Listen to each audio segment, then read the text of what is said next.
Hello and welcome to our webcast on completing your self-assessment survey, which is part of the SLO writing process, as well as how to complete or where you can complete your professional practice goal. Both of these documents are going to be found within My Learning Plan. So to get the process started, you're going to want to grab yourself a computer and go to mylearningplan.com. When you get to the username, you are going to want to enter your school email, and then you are going to want to enter your password, and then click log in.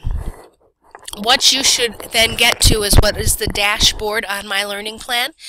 Depending on which year you are in terms of evaluation, a new teacher, continuing specialist, etc., your dashboard will look a bit different.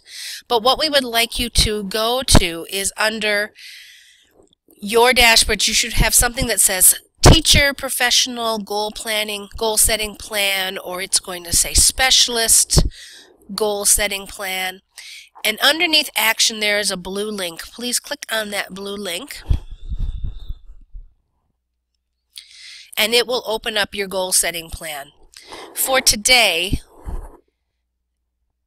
we are going to have you skip past step 1, which is the writing of the SLO. Your team may not have had enough time to take a look at SLO data that could potentially lead to your SLO, etc. And so for today's work, we would like you and encourage you to skip past step 1, and you want to come to step 2. Step 2 is the self-assessment of professional practice. For those of you who were staff members with us last year, this was something that we did last year as part of our work. And what we would ask everybody to be doing this year is very similar. You will find under step 2 each one of the 6 standards that teachers and specialists are evaluated on, or what we are administrators or evaluators are looking for with our educators. The standard is there, and then below the standard you will find a number of indicators.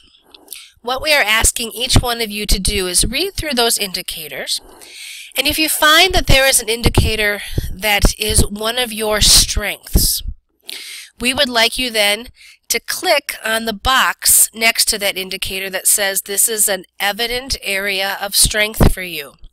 So perhaps it is that you demonstrate accurate knowledge of subject matter, and you know that is a strength for you.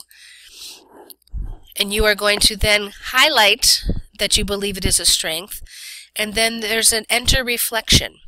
And within that box, then we would like you to explain to us or justify to us why you believe that that particular indicator is a strength for you. So in my case, I could talk about how I've been trained in biology at the University of Wisconsin, Eau Claire, and I have continued to enhance my knowledge of biology by attending professional conferences at both the state and national levels, etc. But we are looking for some sort of reflection on how you're able to, and what your knowledge is, in this case of subject matter, if that was indeed the topic that I chose was my strength. Once you are done, you can hit enter reflection, and your typed information will show up in the box.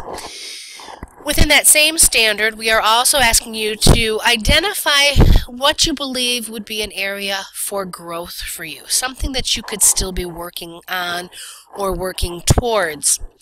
And in that case, also do the same thing. Identify the area of growth by highlighting that box. Click enter reflection, and then take a moment and explain to us why you believe that is an area of growth, and perhaps some things that you can be doing to stretch yourselves and improve upon that particular area. Once you're done with that reflection, after you've typed it in, you'll hit enter reflection again, and it will be entered in. Once you're done with standard 1, identifying an area of strength and an area where you'd like to grow, then you'll move on to standard 2. The same thing, identify one of those areas which is a strength for you, one that would be an area of growth, and so on until you've made your way through all 6 of those standards.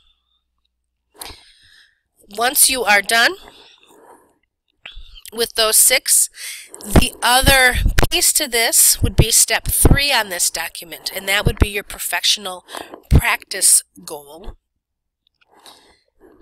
Ideally, it could be that you're going to have worked on your SLO prior to actually writing this goal and taking a look at what you did for your self-assessment.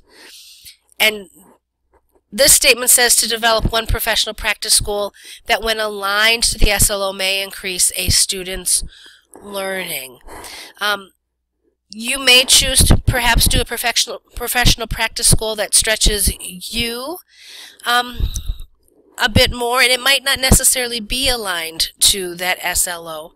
And you might not get to actually writing the professional practice goal today if there hasn't been a lot of conversation regarding your SLO. If you're able to write it today, great. It will go into this box.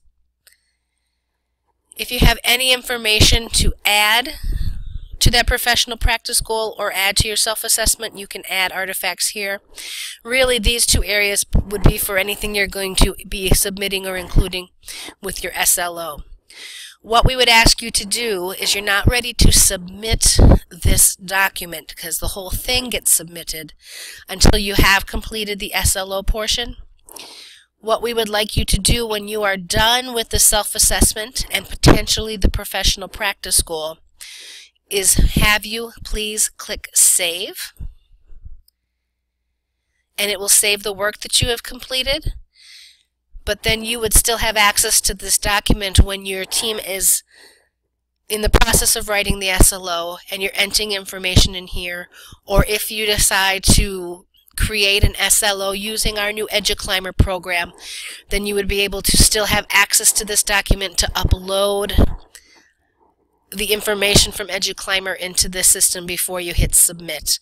The trick is, if you hit submit, this document or this page becomes locked to you and you don't have access to edit it any longer.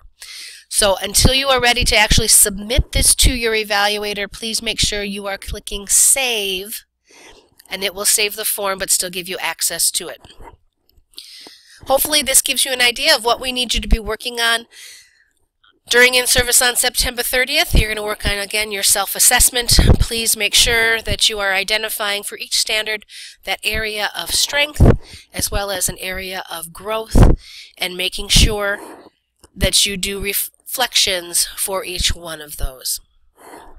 Thanks much. Feel free to contact your building administrators if you have any further questions.